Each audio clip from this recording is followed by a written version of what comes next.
सतना जिले के मैहर खेरा गांव में महिला के साथ हुई अभद्र घटना को लेकर जबरदस्त आक्रोश है। तो वहीं पुलिस ने इस मामले में अब तक 6 आरोपियों को गिरफ्तार किया। तो वहीं आज मामा का बुलडोजर भी खेरा पहुंच गया है और आरोपियों के हौसले तोड़ने और समाज में सकारात्मक मैसेज देने की कार्रवाई शुरू हुई। आरोपियों के घरों में मामा का बुलडोजर चला। तो वहीं मैहर एसडीएम धर्मेंद्र मिश्रा की अगुवाई में प्रशासन और पुलिस के जवान खेरा गाँव पहुंचे, जहाँ मुख्य आरोपी ऋषि पटेल और महेंद्र पटेल के घरों को जमींदोज किया गया। दोनों आरोपियों के घर सरकारी जमीन पर बने हुए मिले, बाकी अन्य आरोपियों के घरों के राजस्व रिकॉर्ड खंगाले जा रहे हैं। सोमवार की शाम ही एसडीएम ने आरोपियों को नोटिस जारी कर दिया था और आज दल बल के साथ ये कार्रवाई की जा रही ताकि फिर इस तरह की घटना की पुनरावृत्ति ना हो। दरअसल शनिवार की रात खेरा गांव में मानवता को शर्मसार करने वाली वारदात हुई थी, जहां उर्मिला साहू नाम की महिला के साथ घर में घुसकर मारपीट की गई थी और चीर हरण कर गांव में जुलूस निकाला गया था। पुलिस ने इस मामले में 13 लोगों को नामजद किया है, जिसमें से 6 लोगों को पुलिस अब तक जेल के सलाखों में डाल चुकी है। बाकी की तलाश जारी है।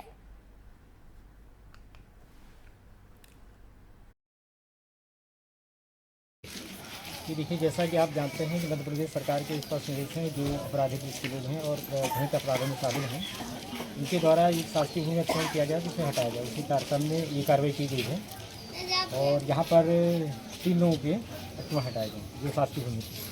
क्या और भी लोगों को चिन्हित किया जा रहा है? नहीं, अभी तो जैसा कि मैंने बताया कि जो अपराधी प्रवृत्ति के लोग हैं अभी उन पर कार्रवाई की गई है जो उनके शासकीय भूमि अतिक्रमण थे। जैसे कि आपको पता है कुछ दिवस में यहाँ पर एक घटना हुई है, उसी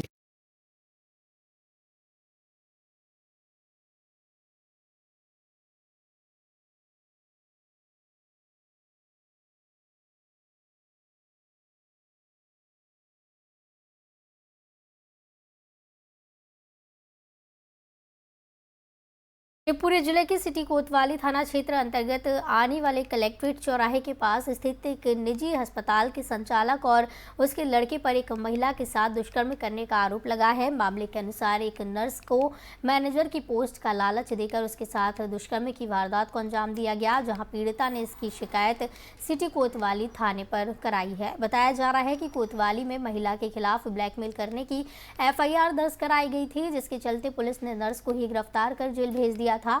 जेल से जमानत मिलते ही युवती ने इस मामले में आरोपी आदित्य कुमार बंसल और उसके पिता डॉक्टर सूरज कुमार बंसल के खिलाफ दुष्कर्म का मामला दर्ज कराया है, जिसमें पुलिस ने आरोपी बेटे और पिता के खिलाफ मामला दर्ज कर जांच शुरू की है। वहीं दोनों आरोपी फरार चल रहे हैं, जहां पुलिस आरोपियों की तलाश में जुट गई है।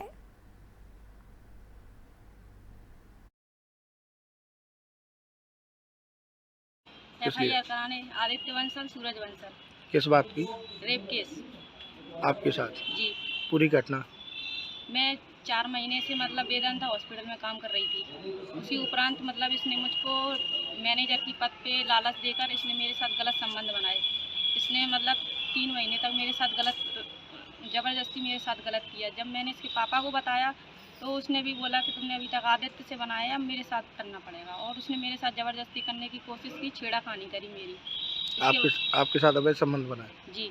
इसके बाद में मैं वहाँ पे गई महिला कोतवाली 4 जुलाई को एफआईआर कराने के लिए। तो टीआई साहब ने उन लोगों को बुला लिया, दोनों को, बाप बेटन को। तो उसके बाद में इन लोगों ने मुझे घर भेज दिया समझा बुझाते कि कुछ बात नहीं है बेटा, गलती हो गई, ऐसा वैसा माफ़ी मांग ली। उनने घर भेज दिया मुझे वापस।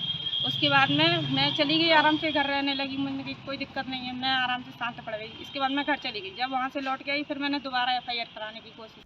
यहाँ पे एक स्टाफ पहले काम करता था और उनका ऐसा बताना है महिला का कि उनके साथ में इनके द्वारा दुष्कृत्य वगैरह किया गया था और धमकाया गया होगा रिपोर्ट करने के लिए।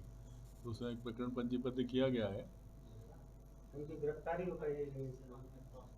नहीं, अभी इसमें एक तथ्य ये भी आया है कि थोड़े दिनों पहले ही इसी महिला के विरुद्ध एक केस प्रकरण पंजीबद्ध हुआ था, जिसमें वो पैसे इनसे मांग रहे थे, ब्लैकमेल कर रहे थे। उसमें वो लोग जेल रहे हैं, लेकिन उसके बाद उन्होंने ये बताया है कि ऐसा इन्होंने इन्फॉर्मेशन दी है और उस पर हमने केस रजिस्टर किया, विवेचना करेंगे, फिर कार्रवाई करेंगे।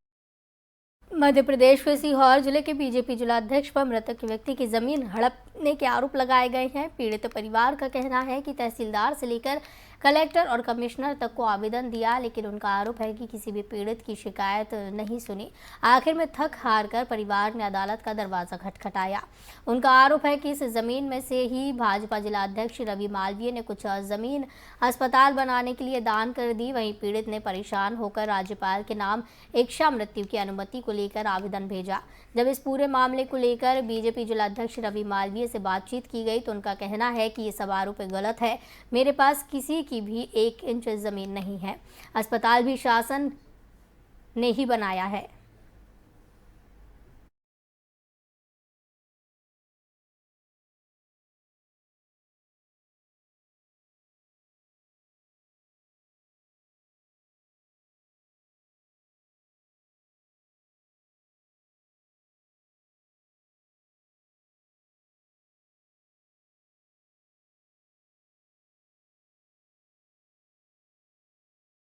ग्वालियर में नशे की हालत में ट्रक दौड़ाते हुए ट्रक चालक पर पुलिस ने शिकंजा कसा और ट्रक को जब्त किया है। ट्रक में यूरिया खाद की बोरियां भरी हुई थीं, जिसके दस्तावेजों की जांच के लिए जीएसटी विभाग को सूचित किया गया। नशा मुक्ति अभियान के तहत चालक पर शराब पीकर वाहन चलाने की कार्रवाई हो रही है, तो वहीं आरोपी के ड्राइविंग लाइसेंस के निरस्तीकरण की भी कार्रवाई की जाएगी।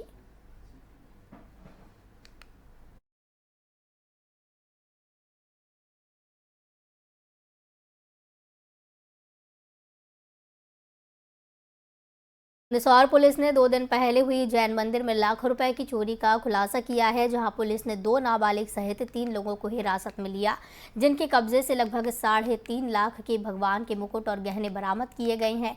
पुलिस अधीक्षक अनुराग सुजानिया ने बताया कि नाबालिग बच्चों को बाल न्यायालय में पेश किया जाएगा, जबकि एक अन्य आरोपी को सक्षम न्यायालय में पेश किया जाएगा।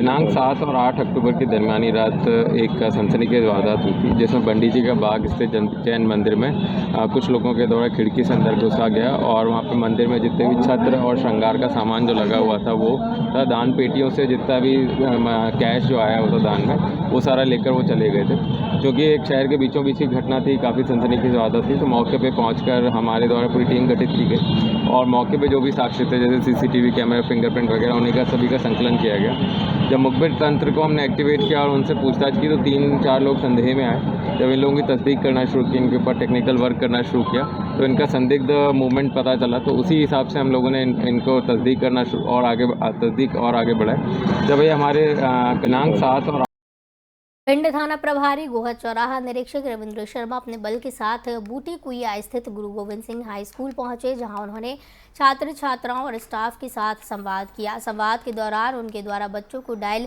100 सेवा, मेडिकल इमरजेंसी नंबर 108, महिला हेल्पलाइन नंबर 1090 के संबंध में विस्तार से बताया गया। साथ ही मध्य प्रदेश सरकार द्वारा चलाए जा रहे नशा मुक्ति अभियान के तहत छात्र छात्राओं से अपील की है कि अपने परिवार तथा रिश्तेदारों को मादक पदार्थों के दुष्प्रभावों के बारे में बताकर उन्हें मादक पदार्थों का सेवन करने से रोकें तथा स्वयं भी कभी मादक पदार्थों का सेवन ना करें। साथ ही 2 व्हीलर वाहनों पर हेलमेट पहनकर ही गाड़ी चलाएं। वर्तमान साइबर अपराधों के संबंध में भी विस्तार से, वहीं छात्र छात्राओं द्वारा पूछे गए प्रश्नों का भी विस्तार से उत्तर दिया। स्कूल स्टाफ को भी हेलमेट पहनकर ही 2 व्हीलर वाहन चलाने, किसी भी तरह का नशा नहीं करने की अपील की गई।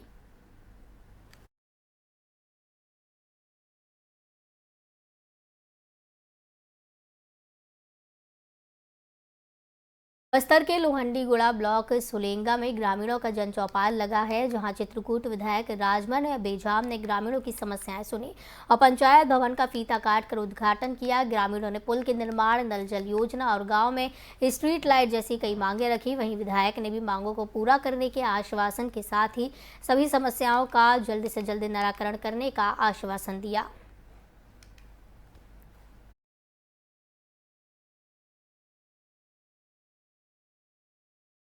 कोंडागांव जिले में माकड़ी ब्लॉक के अंतर्गत ग्राम पंचायत करंडी में शासन द्वारा संचालित उचित मूल्य दुकान भवन जर्जर होने के कारण ग्रामवासियों को ग्राम पंचायत भवन में राशन दिया जा रहा है, जिसके कारण सरपंच, सचिव एवं ग्रामवासी के संग राशन दुकान संचालित करने वाले व्यापारी को भी मुसीबतों का सामना करना पड़ रहा है। दुकानदार ने कहा, हमने पंचायत स्तर पर कई दफ़ा लिखित शिकायत दी है, इस संबंध में कई बार जनपद पंचायत कार्यालय में भी अवगत कराया, मगर आज तक कई साल बीतने के बाद भी ये भवन जर्जर है, जिसकी वजह से परेशानियां हो रही हैं और इसका मरम्मत नहीं किया जा रहा है, न ही नए भवन का निर्माण किया जा रहा है, जिसके चलते ग्राम करंडी पंचायत भवन में ग्राम सभा के दौरान राशन वितरण करना काफी दिक्कत हो रही है।